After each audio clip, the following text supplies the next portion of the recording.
So I really have an exciting time here in Prague. Enjoy good food, good wine, good beer, of course, and good meals. But the most important thing to many people is, should you move to Prague? Is it worth starting up a business here?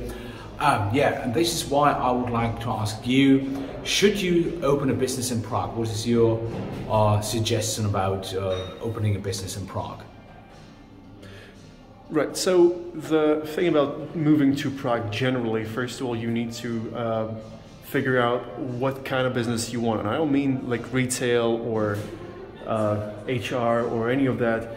I mean, if you want to be self-employed, or if you want to create a company, or if you want to just do it as a hobby. So you need to figure out if you want it as a freelancer, as an employer, or as an employee, because all of those things need to be filed under different laws, under different taxation schemes and whatnot, and you need to familiarize yourself with that. Thankfully, a lot of websites for expats in Czech Republic feature all sorts of information. So if you go, for example, to expats.cz, or simply just Google how to open a business in Prague or in Czech Republic, if you don't want to go to Prague necessarily, you can find all the information you need step by step without all the red tape language that the offices usually use.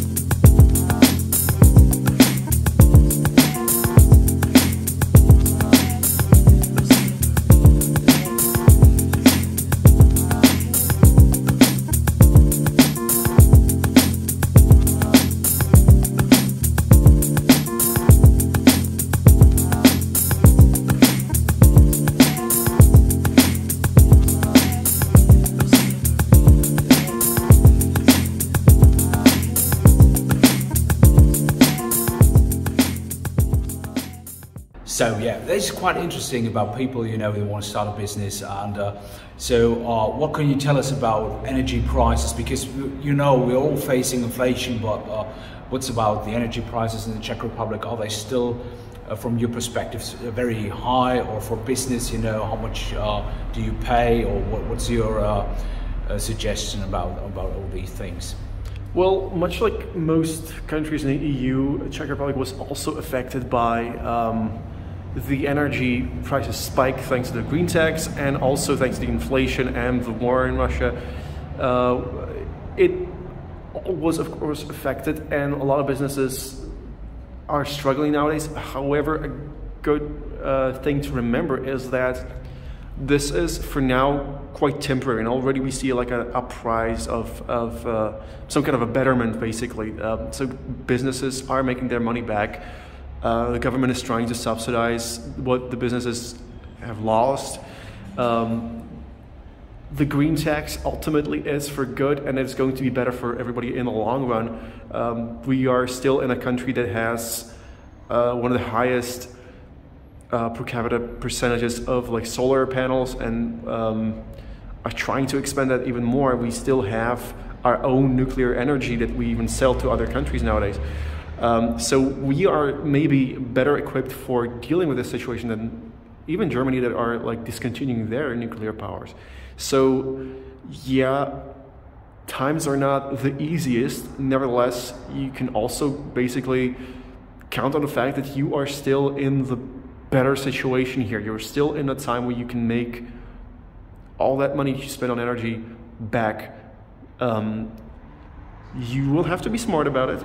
That is unfortunately the crutch for most people. You will have to be smart about it. You will have to like navigate the financial side of your business better. You'll have to figure out how the taxations work in Czech Republic. You'll have to be a bit more savvy when it comes to saving and spending. But it's not something that cannot be done. If you have the skill to open a business, you will have a skill to navigate this too. All right, that sounds great to us, you know, because many people, you know, they're now looking for a new place to start a business, you know, and I mean, Czech Republic offers a great variety of things, you know, what you can do. You can start a consulting business or whatsoever, or a digital marketing agency whatsoever. So the thing is, you know, it's also quite close to Germany. I mean, Prague is not far away from Munich. It's about 5 hours driving, or Nuremberg, it's not 3 hours or something. So this is quite close. And you've got all the potential that offers the Czech Republic, which is, it's easy to set up a business, it's less bureaucracy as in many other countries as well. So yeah, this sounds quite interesting. So what would you say about the other things? What could attract people to move over to Prague? Well, basically, you just basically said a good reason. It's close to Germany, and people who move here often are from Germany, from UK, from from Poland, even like from just north of us, places that you'd normally stereotypically think are like the more progressive when it comes to economics. Places are more progressive that way, but most expats here, if you don't count Americans, because they're the main expats everywhere in Europe, most expats here are Brits and Germans, and people basically from the north of us. A lot of Italians and Spanish people too. Because although their countries are much larger, their economies are much grander, their HDP, or not HDP, sorry, GDPR, I forgot the acronym. You mean the GDPR, the data protection scheme, or the growth? Oh, GDPR, no, the growth. The growth, all right. Yeah, I forgot the right, which one is GDPR, right. That one. Even though it is larger than here, and it's much more like stable in here. The difference is that if you are even marginally successful, even if you are a middle class or even lower middle class, there you can basically have a good life here. You can move here. It's close. Basically, it's close to everything because it is Central Europe. It is central in between sort of Germany and Poland and Austria, like these big players in the EU scene, and you'll get basically. You'll pay a fraction, well not a fraction, but you will not pay as much as you would in Germany, for example. Yeah. Whilst still maintaining sort of the option to success. Okay. That you would elsewhere. Well, this is a very good reason to move over here.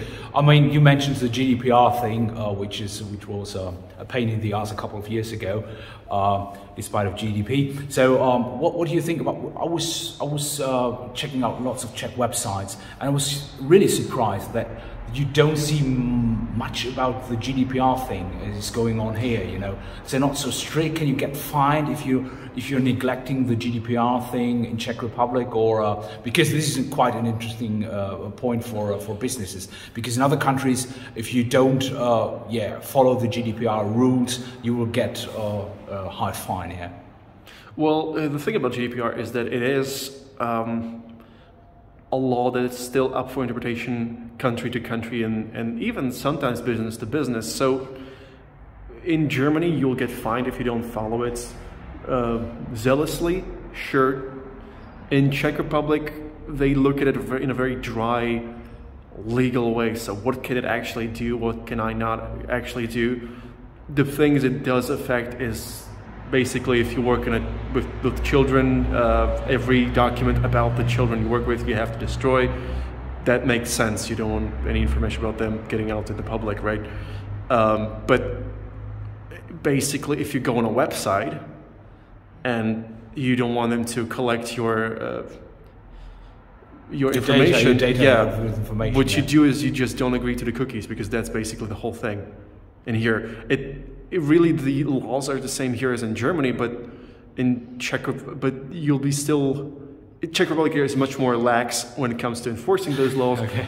But at the same time, if there is anyone who will get hands on your personal information, they'll get hands on it as easily in Germany, even though they're enforcing it in a much more cruel way. For example, I can draw an example. I used to work in financial sector in insurance. What you would have is something we call cold calling. So basically you have a product, you're trying to sell it to people, and instead of going door to door, you basically just call them. Everybody in this financial sector had information on any client of any firm. And this is not Czech even. This is only any client in German firms, in Spanish firms, in Norwegian firms. Well, okay, Norway is not part of the EU, but any firm anywhere, we basically had an access. The GDPR only said we cannot disclose how old you are, your medical statements and whatnot, but we know your name, your phone number, and that you have an insurance with a company. We may not see what extent of that insurance policy is, but we know that you had it. And so we basically know that we can approach you for maybe making it better or making it slightly different or coming over to our company. And that's something it can happen in Germany too, and it happens much more in Germany, even though they're much more strict. And this is something that's not enforced by GDPR. Yeah. They're really obsessed with the GDPR rules. I mean, Germans are always obsessed with anything.